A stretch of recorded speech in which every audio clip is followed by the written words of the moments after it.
What's going on, everyone, from LowKick MMA? My name is Dane Podolsky. I'm joined with Matt Danger Schnell. He is set to make his return to the Octagon on March 2nd when he takes on Steve Erceg. Matt, thank you so much for taking the time. Yeah, thanks for having me. Appreciate you.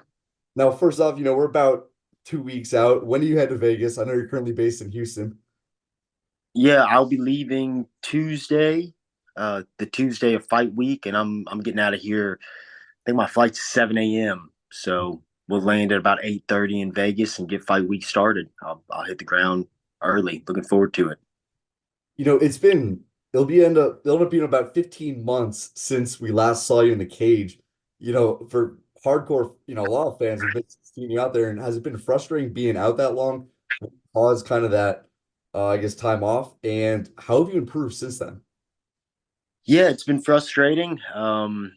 I took a little bit of a hiatus on purpose. My son was born in January, so took a little bit of time off and got back into a training camp. I think I was supposed to fight David Dvorak maybe in June, and ended up hurting my hand before that one, and then was booked for Madison Square Garden in November, and I got staph infection shortly before that one, and yeah, so it's really been frustrating for me.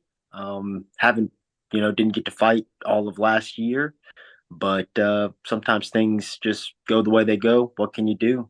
We're back out there soon.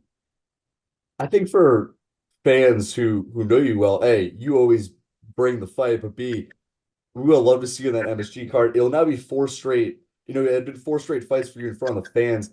You're headed back to the Apex now. Does that kind of change the mindset at all? I've never even been to the Apex. I've never been, so it'll be my first time. So it's as much of an experience as anything. When you travel and you go to different countries, it is cool to see things, but oftentimes you're cutting weight. You don't really get to enjoy it as much. So yeah, I've never fought at the Apex. It's just another experience. So I'm excited. Really just excited to get back out there, compete. Have some punches fly over my head. Mhm. So after your fight with Sumu Darji, you obviously got the 50K bonus in that fight. How would you say that one's kind of changed your career a little bit? I think from that fight, that kind of put you on the map, I think, not in terms of the hardcore fans, maybe in terms of the casuals who got to watch that fight, because that was a fight of the year contender. Yeah, that was nice. It was good to get out there and show everybody, remind everybody what I'm made of. So that was a cool fight.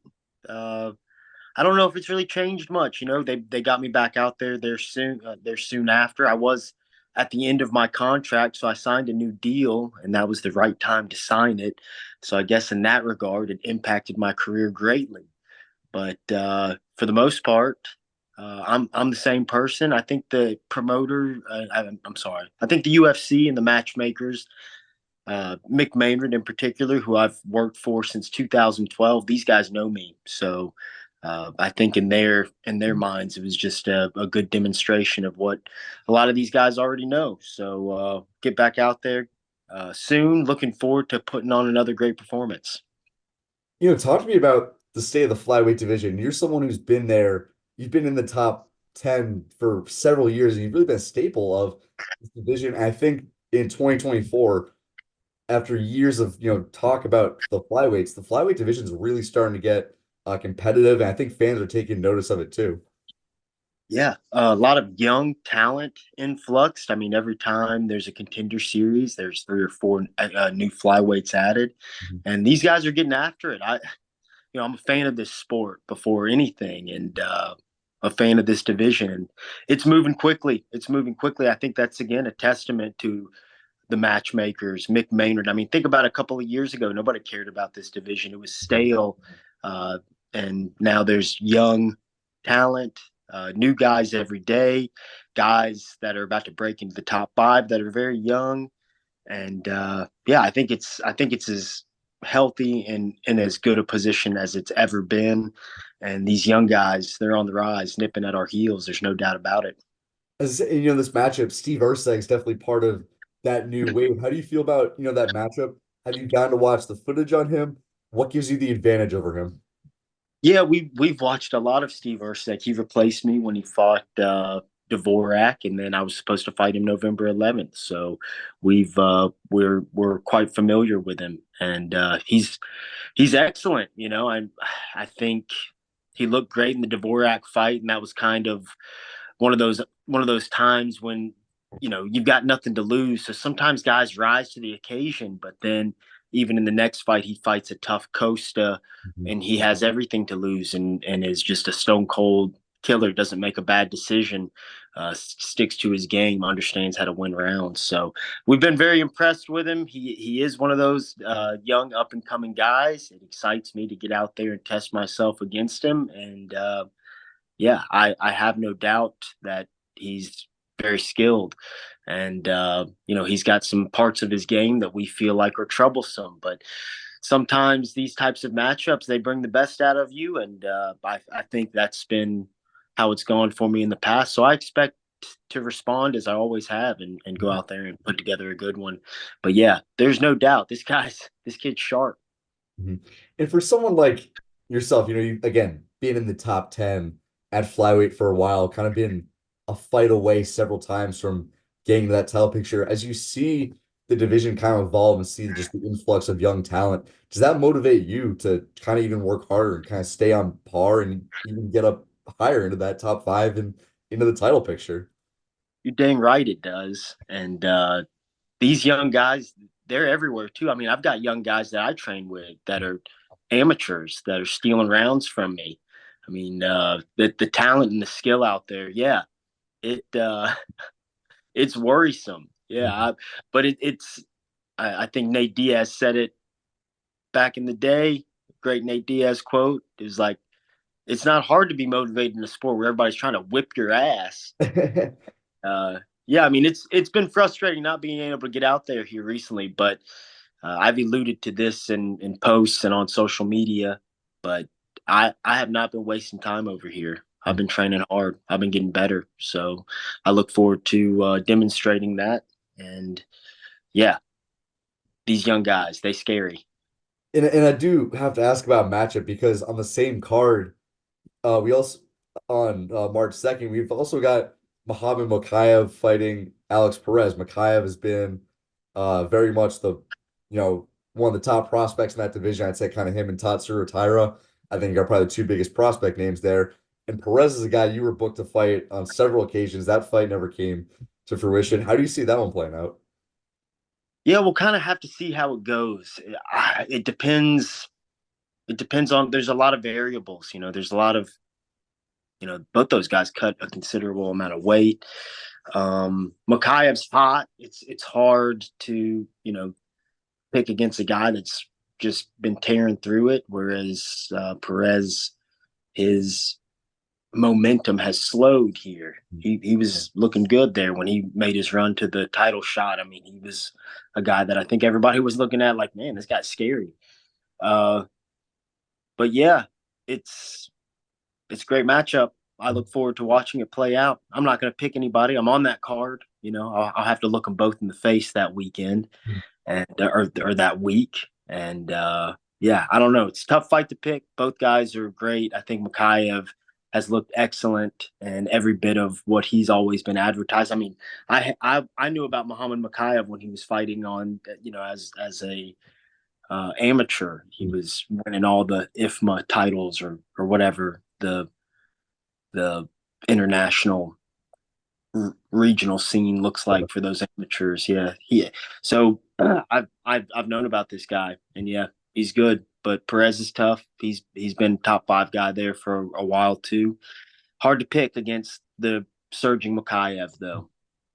I do want to ask about Alex Perez, a guy you were booked to fight four times. It never came to fruition. Probably more times than that. I mean, if we really went Really, back and counted them up. I believe it might have been four or five. I mean, it's basically the Tony Ferguson Khabib fight of the flyweight division in a way. It's the fight that I guess never came to fruition. Weight issues on both sides, but is that a matchup that you'd like in the future? And given the way that all played out, is there any sort of animosity between you and Perez, or is it just, another name in a fight that didn't come together?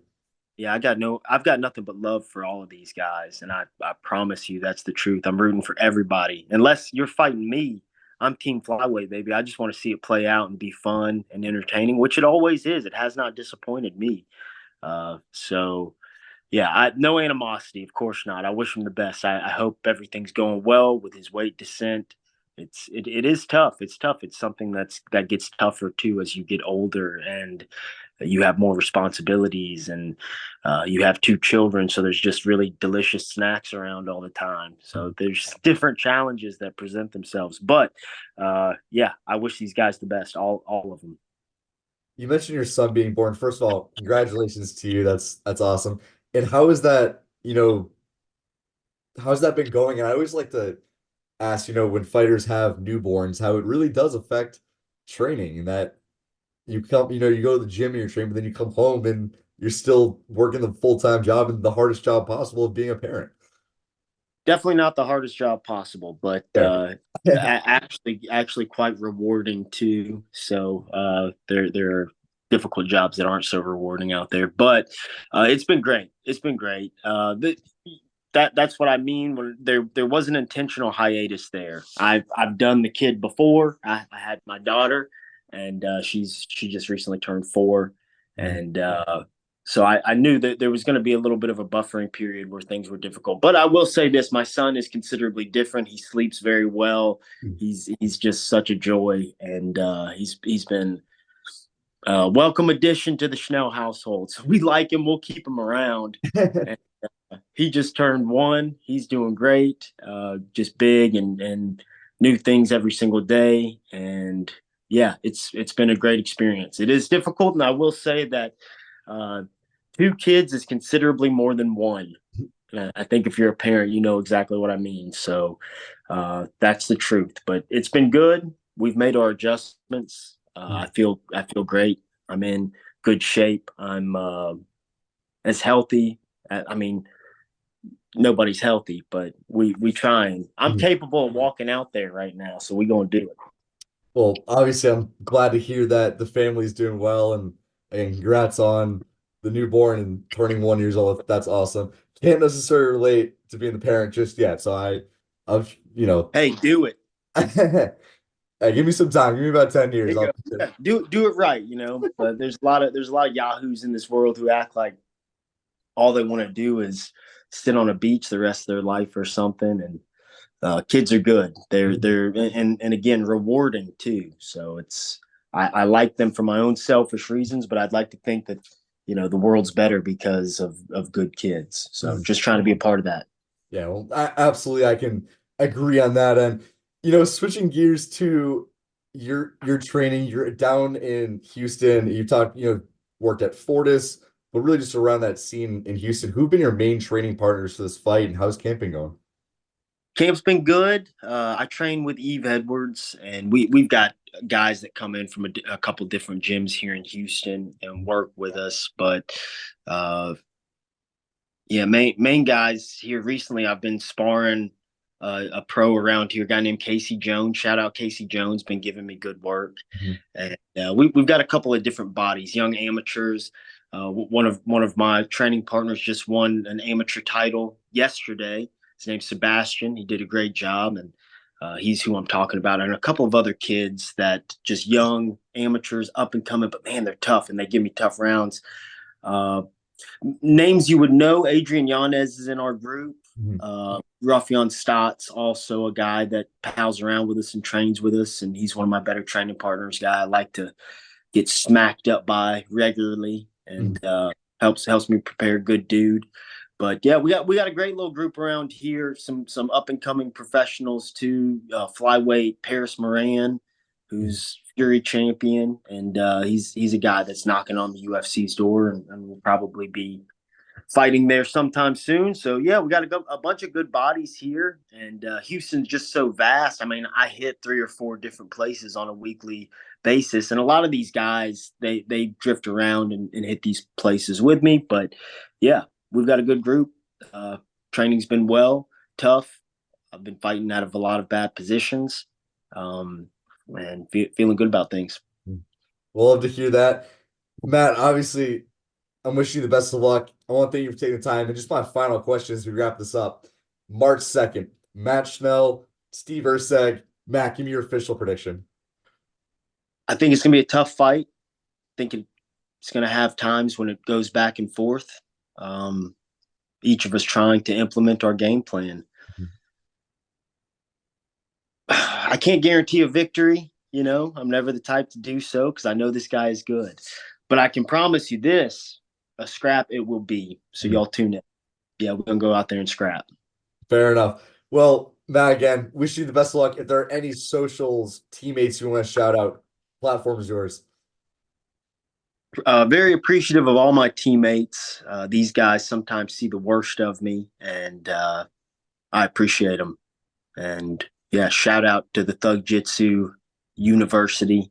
Shout out to all the Houston guys, the whole Texas fight force that kind of rallies around me. And yeah, tune in. Love it. Hey, I want to give my own shout out to Yves Edwards, someone I've never run into, but one of my favorite kind of gadgets was him always bringing the food at the weigh-ins. That was something that I used to love, and always love to hear Yves Edwards' name around the MMA world. But yeah, with that being said, Matt, thank you so much for taking the time. Guys, Matt Danger Schnell returns to the Octagon on March 2nd. He takes on Steve Erceg. That is going to be a 3-round war that you will not want to miss. Once again, Matt, thank you so much for taking the time. Best of luck to you, my man. My dude, appreciate you. Make sure to subscribe to the LowKick MMA YouTube channel for all the latest news, event previews, and interviews with some of the biggest stars in MMA.